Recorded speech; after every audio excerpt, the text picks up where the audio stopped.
Sige na po, payagan niyo na po ako. Mag-outing lang po kami ng mga kaklase ko eh.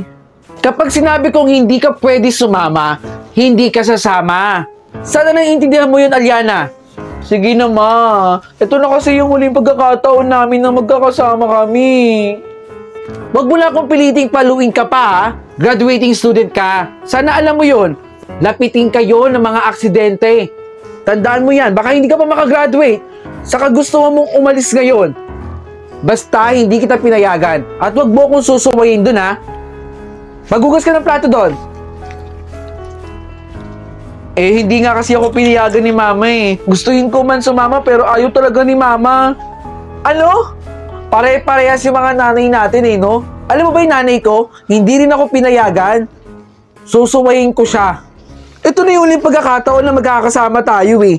Susulitin ko na, di ba? Kung ako sa'yo, suwayin mo na rin yung nanay mo. Minsan lang to. Ito yung ambag ko. Yung ambag mo, kahit doon na lang sa mismong lugar na pupuntahan natin. Sumama ka na, ha? Oh, ayan na. Buti tumakas ka sa nanay mo. Oo. Basta wag kayong maingay kay mama, ha? Gusto ko rin naman mag-enjoy, no? Inanda mo na ba yung pangambag mo? Oo, sige. Iaabot ko na yung pangambag ko. Paano ba yan? Magiging masaya to. Let's go! Tara na. Aliana, mabuti at nahuli kita dito. Ma? Di ba sinabihan kita na huwag kang sasama? Umuwi ka. Sinabihan kita na graduating ka at kailangan mong pumirmi sa bahay. Aliana, umuwi ka na. Pasensya na ha. Nahuli ako ng nanay ko. Kaya umuwi ka na. Sabayin mo ako pag-uwi.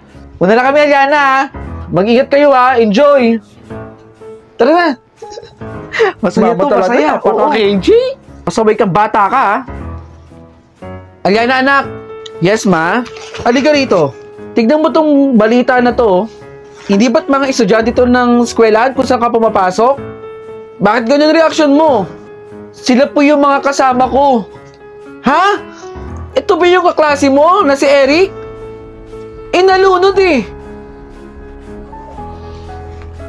Oh, na-enjoy mo ba yung content ko? At gusto mo rin bang manalo ng POV shirt gaya ng suot ko? Madiscarding nila lang?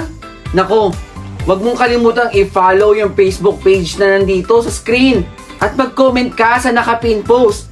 Sagutin mo lang ang tanong na, bakit dapat ka mabigyan ng POV clothing ko? 3 designs meron tayo. Malay mo, isa ka na sa mabigyan ng POV shirt ko. Ano pang inaantay mo? Mag-comment ka na dun. Bilis!